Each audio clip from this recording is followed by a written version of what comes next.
안녕하세요. 매일 아침 말씀 묵상에 오신 여러분을 진심으로 환영합니다. 3월 17일 화요일 직업관계. 생각할 문제: 종들에 대한 지침이 오늘날의 직업관계에 적용할 수 있는 어떤 원칙을 주는가? 성경은 각 개인의 가치에 대한 어떤 가치 기준을 주는가? 오늘 우리에게 주는 교훈은 무엇인가? 골로새서 3장 22절: 종들아 모든 일에 육신의 상전에게 순종하되 사람을 기쁘게 하는 자와 같이 눈가림만 하지 말고 오직 주를 두려워하는 성실한 마음으로 하라. 무슨 일을 하든지 마음을 다하여 주께 하듯 하고 사람에게 하듯 하지 말라. 이는 기업의 상을 주께 받을 줄 아나니 너희는 주 그리스도를 섬기느니라. 불의를 행하는 자는 불의의 보응을 받으리니 주는 사람을 외모로 취하심이 없느니라. 상전들아 의와 공평을 종들에게 베풀지니 너희에게도 하늘에 상전이 계심을 알지어다. 바울은 고로새 교회에 보내는 편지 가운데 종들이 주인을 눈가림만 하지 말고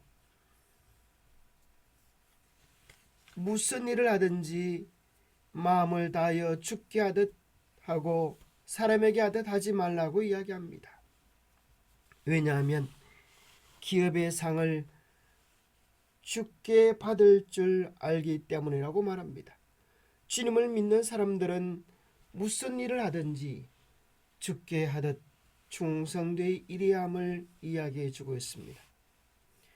마치 이 원리는 애굽의 노예로 팔려갔던 요셉이 그 주인을 위하여 충성되이 일했던 예를 생각나게 합니다. 대부분 노예들은 시키는 일들만을 하기도 하고 그 일을 하는 것조차도 달가워하지 않았겠지만 요셉은 그 모든 것들이 하나님의 섭리 속에 있음을 기억하고 주님께 충성하듯 그에게 최선을 다하여 섬겼던 사실을 보게 됩니다.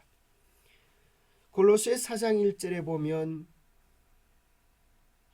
상전들에게 또 이런 이야기를 합니다.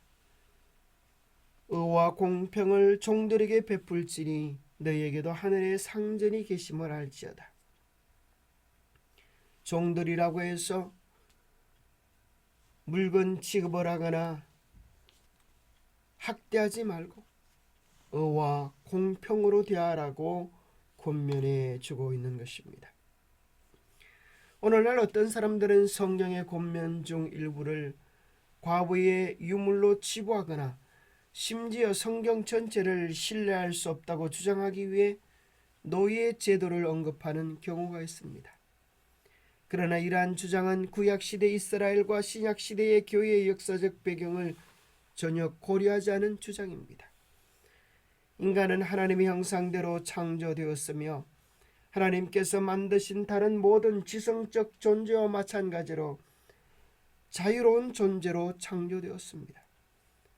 모세의 법은 이스라엘 백성이 영구적으로 노예가 되는 것을 금지했고 빚을 갚기 위한 최대의 노역 기간을 6년으로 규정했습니다. 성경의 노예 제도는 현대적 감각으로 볼 때 혐오스러울 수 있겠지만 서구 사회에서 볼 수 있는 인류에 대한 지향이자 끔찍한 범죄 행위였던 가정스러운 노예 제도와는 사뭇 달랐습니다. 그 당시 사회 제도에 대하여 파격적인 투쟁을 요구하지 않았지만 언제나 성경은 모든 사람을 인격적으로 대하는 하늘의 심정을 끊임없이 이야기해주고 있습니다. 성경은 각 개인의 가치에 대하여 어떤 기준을 우리에게 제시해 줍니까? 창세기 1장에는 하나님께서 당신의 형상과 모양대로 우리 인류를 지으셨다고 말씀하십니다. 곧 인간의 가치는 외모, 신분, 직위, 재산의 유무에 상관없이 모두가 다 하나님의 형상을 지닌 소중하고 존귀한 자라고 하는 사실을 이야기해주고 있습니다. 성경 곳곳에서 그 지극히 작은 자 하나에게 한 것이 곧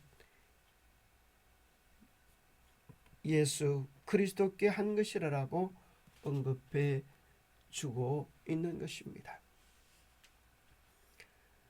마태복음 10장에서는 세상의 통치 원리와 하늘의 통치 원리가 절대적으로 같지 않음을 이렇게 묘사하고 계십니다. 예수께서 제자들을 불러다가 이르시되 이방인의 집권자들이 그들을 임의로 주관하고 그 고관들이 그들에게 권세를 부리는 줄을 너희가 알거니와 너희 중에는 그렇지 않아야 하나니 너희 중에 누구든지 크고자 하는 자는 너희를 섬기는 자가 되고 너희 중에 누구든지 어뜸이 되고자 하는 자는 너희의 종이 되어야 하리라.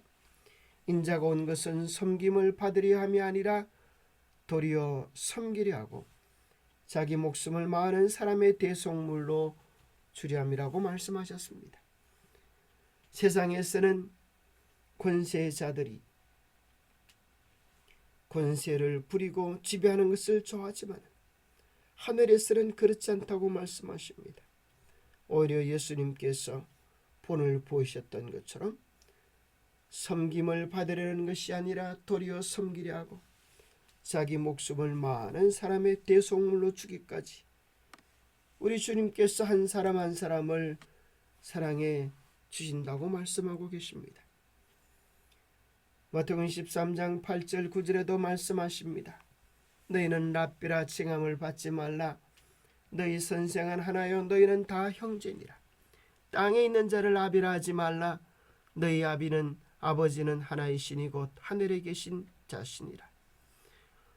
심지어 히브리서 2장 11절 12절에 보면 거룩하게 하시는 자와 거룩하게 함을 입은 자 곧 예수 그리스도의 놀라운 지위와 우리를 한 형제라고 말씀해주고 계십니다.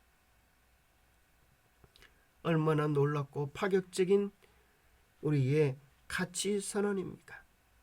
그러므로 형제라 부르시기를 부끄러워하지 아니하시고 이르시되 내가 주의 이름을 내 형제들에게 선포하고 내가 주를 교회 중에 찬송하리라 하셨으며 에베소서 2장 19절에 보면 그러므로 이제부터는 여러분이 외국인이나 나그네가 아니라 성도들과 똑같은 시민이며 하나님의 가족입니다라고 말합니다. 십자가를 통하여 더 이상 신분적 벽이 무너져버리고 우리는 예수 그리스도의 보혈로 한 가족이 되어졌다라고 선포하고 계시는 것입니다. 노예 제도에 대한 원칙, 주의 영이 계신 곳에는 자유함이 있느니라. 사도는 선언하였다. 회개할 때 노예는 그리스도의 몸의 한 지체가 되므로 그와 같은 사람은 형제로서 하나님의 축복과 복음의 특권에 있어서 그의 주인과 유업을 함께 누리는 이로서 사랑과 대접을 받아야 하였다. 반면에 종들은 그들의 의무를 수행하되 눈가림만 하여 사람을 기쁘게 하는 자처럼 하지 말고 그리스도의 종들처럼 마음으로 하나님의 뜻을 행하여야 하였다. 기도하겠습니다. 하나님 아버지, 우리에게 정말 놀라운 인간 존중의 가치를 선포해 주심을 인하여 감사합니다. 우리가 직장 속에서 사회생활 속에서 어떻게 살아야 하며 어떻게 세상을 변화시키는지에 대한 놀라운 철학을 깨닫게 주심을 인하여 감사합니다. 세상을 바꾸고 새 원칙을 심었던 복음의 능력이 우리의 세상도 변화시키며 새로운 원칙을 심어주기를 기도합니다.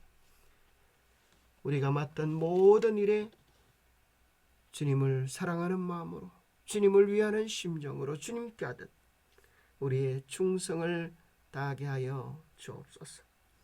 우리의 크고 작은 일에서 주님에 대한 믿음과 사랑이 스며들게 도와주옵소서.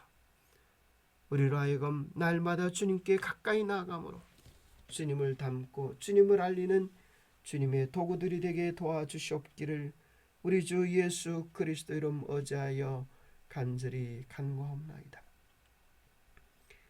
그리스도의 사랑을 아는 것만큼 우리는 행복해지고 행복해진 것만큼 우리는 세상을 행복하게 할 수 있을 것입니다. 그리스도의 그 놀라운 사랑이 우리를 통하여 세상에 나타나게 되어지기를 축복합니다. 오늘도 주님과 함께 살아가는 복된 날 되시기 바랍니다. 감사합니다.